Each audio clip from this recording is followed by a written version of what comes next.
जिस घर में अगर फांसी लगी है तो हर वीडियो बनती थी तो उसका वीडियो बनना जरूरी था, ठीक, उनका कहना है। लेकिन वीडियो बनाए हैं कि नहीं अपने मोबाइल में बनाए हैं विष्णु जी, उतनी पुलिस आ जाती है, उनको तो कस्टडी में ले लेती है। लेकिन वो एक वीडियो में उनकी माता जी बता रही थी, मैं कल सुन रहा था, एक न्यूज़ वाले का है कि आप लोग फांसी फंदे से उठा के इस कमरे में क्यों लाए। उनकी माता जी कहते हैं कि जब हम लोगों ने देखा उनको तो खिड़की से देखा और हम लोग इतने डर गए थे, डर के मारा वहाँ से उतारने के बाद हम लोग देखा कि होश है कि नहीं होश है कि इनको अस्पताल लेके जाए। अगर मालती के जीवन में अर्जुन ना आए होते और अगर विष्णु के जीवन में राधिका ना आई होती तो मामला कांड ना होता। बगैर रिपोर्ट आए, बगैर पीएम रिपोर्ट आए किसी के ऊपर इल्जाम लगाना कहाँ तक सही है? गलत है जी। बगैर पीएम रिपोर्ट आए और किसी पे इल्जाम लगाना ये गलत बात है। ये जहाँ तक है कि प्रशासन काम है। पीएम रिपोर्ट के बारे में मेरा कहना है कि जब तक वकील और मालती के पिताजी अपने मुंह से नहीं कहते हैं कि पीएम रिपोर्ट में क्या निकला है, तब तक हमारा और कोई अगला का हक नहीं बनता किसी को हम इल्जाम लगा।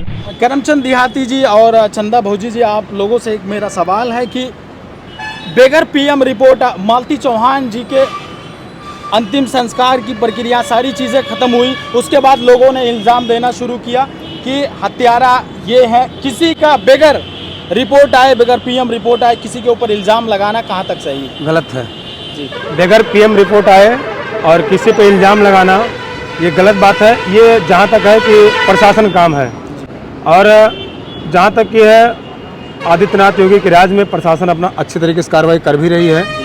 और प्रशासन से मेरा निवेदन है कि ढूंढ के चाहे जो कातिल हो मालती का उसको कड़ी से कड़ी सज़ा मिलनी चाहिए।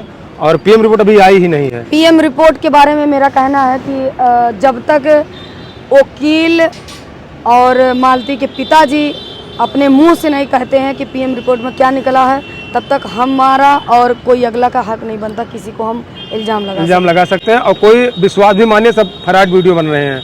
जब तक उनके पिताजी, उनका वकील या फिर थाने से कोई कार्रवाई नहीं जाती है पीएम रिपोर्ट जो है पोस्टमार्टम की, तब तक बात गलत है। मालती चौहान जी के पिताजी एक फोटोज निकलवाते हैं, कहते हैं कि हमारी लड़की ने आत्महत्या नहीं किया है, उन्हें लोगों ने किया है, उनके साथ दुर्व्यवहार हुआ है, एक होनी नहीं होनी किया गया है। एक फोटो वायरल होता है, एक फोटो लेकर सोशल मीडिया के सामने आते हैं, कहते हैं ये फोटोज देखिए, ये हमारी लड़की का शव यहाँ रखा गया है और ये फांसी का फंदा दूसरे कमरे में है।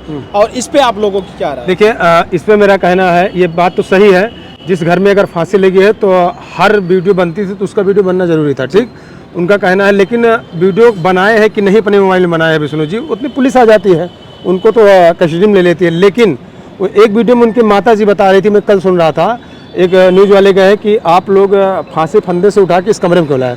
उनकी माता जी कहते हैं कि जब हम लोगों ने देखा उनको तो खिड़की से देखा और हम लोग इतने डर गए थे, डर के मारा वहाँ से उतारने के बाद हम लोग देखा कि होश है कि नहीं होश है कि इनको अस्पताल लेके जाया। उसमें दिमाग नहीं काम किया, हम लोग क्या करें, उनको लाके कमरे में उनको लटा दिया गया, लेकिन उस समय जान नहीं थी। खाते समय, पीते समय, कपड़ा पहनते समय, सारी चीज़ों को आप लोग सोशल मीडिया पे अगर डालते हैं तो इतने बड़े घटना को बगैर वीडियो बनाए और बगैर प्रशासन क्या है, अगर किसी के शव को उतारा जाए, ये कहाँ तक सही? गलत है। जैसे ये गलत है, सरासर गलत है कि जब सब चीज़ की वीडियो बन रही है, हकते मुत्ते नहीं वीडियो बनाते हैं तो ये फोटो तो ले लेना चाहिए, फोटो लेना चाहिए। या हो सकता है, मैं ये भी नहीं कह सकता हूँ, हो सकता है कि विष्णुराज अपने मोबाइल में लिए हों, क्योंकि मोबाइल तो उनके प्रशासन के अंदर, कानून के अंदर जमा है। अगर उनसे पूछा जाए, जब वो अपना बयान देंगे तो उसमें हो सकता हो, जहाँ तक मेरा सोच है।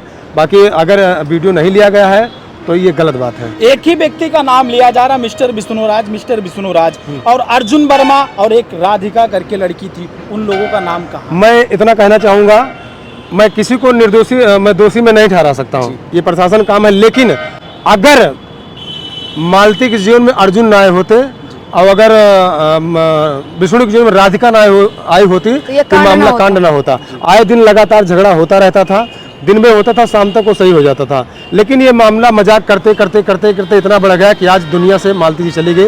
हम लोग को बहुत कष्ट है इस बात को। हाँ, आप लोग एक यूट्यूबर हैं, एक ब्लॉगर, आप एक सिंगर भी हैं, आपकी वाइफ भी एक सिंगर हैं। आप दोनों मिस्टर विष्णुराज और मालती चौहान जी को बहुत करीब से जानते थे, बहुत एक दूसरे का रिलेशन बहुत अच्छा था। उनके रिलेशन आप दोनों का बहुत अच्छा था, आप लोगों का मिलना जुलना होता रहता था, तो सामने से और रियल लाइफ में और रियल लाइफ में मालती चौहान जी का रिएक्शन क्या था? मालती चौहान जी बहुत अच्छी लड़की थी, बहुत बहादुर लड़की थी। वो कभी ऐसा कर ही नहीं सकती थी और ना तो विष्णु ऐसा कर सकते हैं, ठीक है।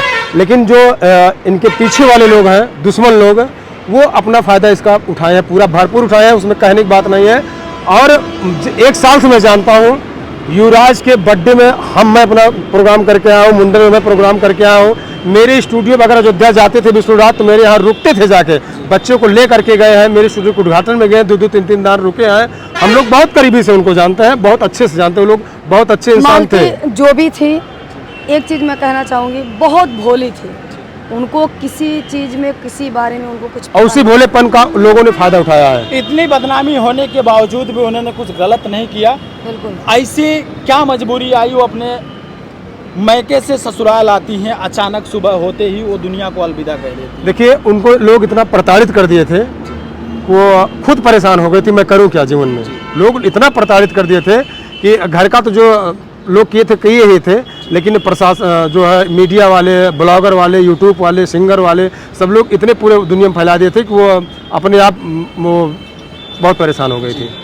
बिल्कुल सही है, प्रताड़ित उनको बहुत किया गया है, जो कि मीडिया द्वारा से बहुत प्रताड़ित किया गया है। जैसे कि कोई ब्लॉगर हुए और कोई आम जनता हुआ। अब घर के इंसान, जब एक महिला के ऊपर कोई ब्लेम लगता है तो घर, गांव, देश, पटीदार तो हमेशा उल्टा बोलते ही हैं।